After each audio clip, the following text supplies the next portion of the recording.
What's up, guys? We have a very special video for you today. We're going to be talking about everything that a beginner wide receiver needs to know. So if you're new to the position of wide receiver, we're going to talk about the stance, the start, selling vertical on your routes, different routes that you should know how to run, and different techniques that you guys can apply to your game to make you a better wide receiver just from watching this video. So I hope this video helps you guys out. Let's get started. Now, also, fellas, if you're a wide receiver and you would like to train with us this offseason, we're coming out to 15 different cities across the U.S. for 2-day long QB and wide receiver camps. So check out that very first link in the description below if you'd like to train with myself and my staff of coaches. We're coming out to San Francisco, California. That camp is completely sold out, but then we'll be heading out to Miami, Florida, Las Vegas, Nevada, Charlotte, North Carolina, Portland, Oregon, Dallas, Texas, Nashville, Tennessee, Chicago, Illinois, Buffalo, New York. Then we'll be coming out to Atlanta, Georgia, Houston, Texas, Philadelphia, Pennsylvania, Detroit, Michigan, Boise, Idaho, and Los Angeles, California. So again, more information, how you guys can sign up, check out that very first link in the description below.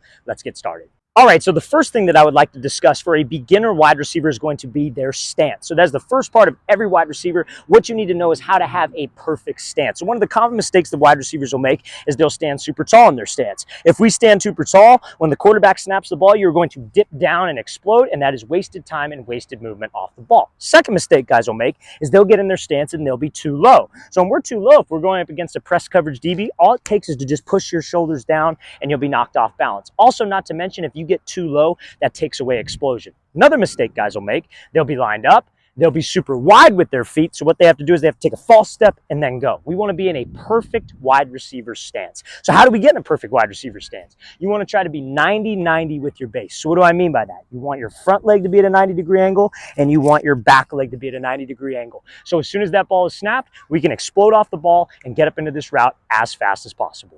Now, second thing I want to talk about for beginner wide receivers is going to be their hands in their stance. So a lot of times you see wide receivers line up and they're here with their hands. They're crossed like this. The problem with the crossed hands, if it's zone coverage, it really doesn't matter. But if you got press coverage and a guy tries to pop you in the chest and your hands are crossed, you're going to have to either go straight up, but that's not a strong position. That's not a point of control on that DB. The point of control is the back of his elbow, the back of his arm, the back of his shoulder. We want to be able to swat. But to get to that swat, you have to open up, and that exposes your chest. So I don't like this specifically for receivers or resting on their hands. It's just a slower way to get that DB's hands off of us. Another thing I don't like for receivers is their hands being super tense like this. If you're super tense and you're tied up here, you don't have any range of motion. So if a guy does shoot hands at you and you're super tense, it's harder for us to react and swat. So we need to be relaxed. I want to be relaxed. Hands are up by my waist, just nice and ready to go. 90-90 stance with my lower body, relaxed upper half, not on my knees, not crossed with the upper half.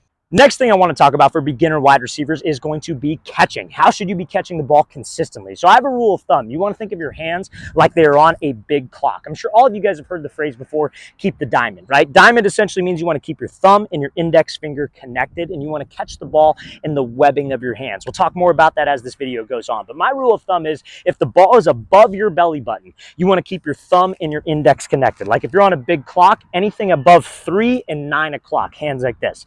Below 3 and 9 o'clock, you want to flip and keep your pinkies connected so you can receive the ball. You're not pressing the ball away. That's most important. Now, how many of you guys, when you catch the ball, you struggle and you hear the ball bounce off your palms and it bounces away, you push the ball away? The thing that you need to focus on is catching the ball in the webbing of your hands. Do I mean the fingertips? No, because that's how you're going to jam your finger. I just don't want the ball to make contact with your palm. Let's keep it in the webbing of my hands, keep that diamond, and last but not least, make sure you're looking the ball all the way in. An easy phrase that I tell my wide receivers to focus on is take a photo of the ball with your eyes. Ball is coming at you. You want to pretend your eyes are a camera and you are trying to take a literal picture of the ball while maintaining that diamond and the webbing of the hands catch.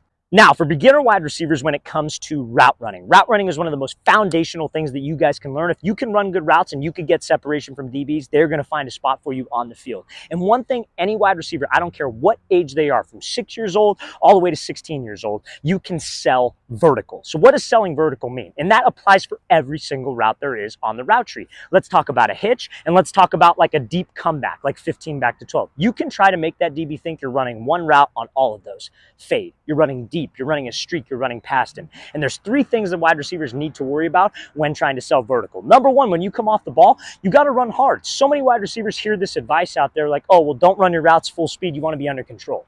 Obviously you want to be under control, but you got to be running hard. You got to attack the depth of your route. Because if this DB is off and you're running slow, he's not going to backpedal. If we're running fast, he's probably going to backpedal. So when we come off the ball, let's actually go. Second thing, body language. A disciplined DB is not looking at your head and your shoulders. He is watching your hips. So when you're running routes, guys, we don't want to come off the ball and run and then start to raise up and pop up right before I'm about to make a break. That is something called an indicator. We want no indicators on my routes. And last but not least, I want to run with full strides. You guys we're going to talk about how you can break in full stride in a second, but when we're running routes, I don't want to run and then start to chop and then break down or cut, because that's an indicator. If you avoid those three indicators, change in speed, change in pad level, change in stride, you'll be a better route runner and get more separation.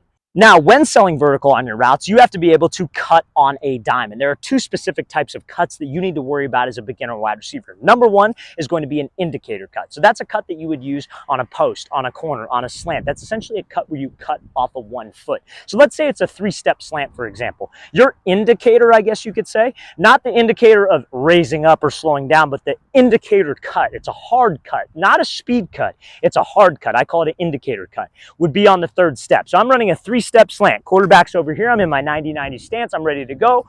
1, 2, 3. The 3rd step is that indicator cut. So when I step on that 3rd step, it's got to be an aggressive step. I got to cut on the ball of my foot. Your heel can touch the ground, but the first part to strike is the ball of the foot. So we don't land heel toe and possibly have my leg hyperextend, putting pressure on my knee. We want to have a hard cut, ball of the foot, selling vertical to the break. And as soon as you cut, you want to push out of the break to get to acceleration out of the cut. That helps you widen the distance from the DB, catch up to the ball if the quarterback leads us, and ultimately get separation on my routes. Now, the second type of cut that a beginner wide receiver should worry about is the hip drop. I call it the snap down, or maybe a trigger step at the top of the break. So these are for routes like hitch routes, comebacks, curls. It's essentially you dropping your butt down and dropping your hips to stop right on a dime, to be able to make a sharp cut. So let's say, for example, it's a hitch route. I got to go 5 yards. What am I trying to make the DB think I'm running? A fade. So I got to go. I got to run full speed. But when I get to that 5-yard mark, I got to stop on a dime. I got to stop right at 5 yards. So to stop right at 5 yards,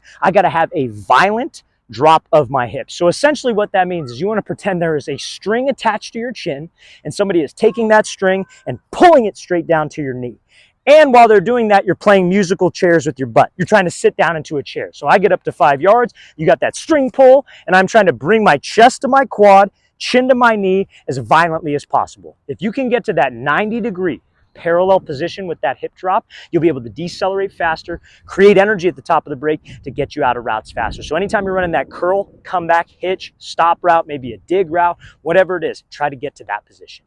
Now, for beginner wide receivers, there is some creativity that you want to try to add to your route running. Think about it like this. On every single route, what are we trying to make the DB think we're running? We just talked about it. Trying to make them think we're running deep. We're trying to get that DB to backpedal, open up the gate, turn and run with us so we could cut under him or put the brakes on and stop. So with your moves off the line, moves at the top of the route, you always want to try to be deceptive and make the DB think we're doing the opposite of what we're trying to do. So for example, something that you guys can do. Remember how we talked about that indicator cut? Let's say we're running a post route, right? So I got to run a post, I'm selling vertical, I cut off my outside foot and then I go. Now let's say maybe on the next play, next drive, next series, whatever it is, you have to run a corner route. You're going up against the same DB. This is how you could start playing around with your routes and play that mind game with that DB. You run up to him, instead of just doing the 1 step, I got to run a corner. How about we make it look like a post? Let's add some creativity to it. I run up, I go 1, 2. Instead of just 1, I go 1, 2 to fake post, and now I go run the corner. Guys, as receivers, it's all a mind game. If you could get in that DB's head, make him think that we are doing something completely different from what we're doing, you could get separation and be a more successful wide receiver. All right, guys, really want to thank you for watching. I really appreciate it. If you have any questions at all, don't hesitate. Leave those in the comment section below. I hope this helped out all the beginner wide receivers out there. And if you got some value from this video, we'd love to have you out to an off-season training camp of ours. We're coming out to 15 different states across the U.S. Again, we're coming out to San Francisco, Miami, Las Vegas, all over the country, you guys. So check out that very first link in the description below. We'd love to have you there. I'll see you guys next time.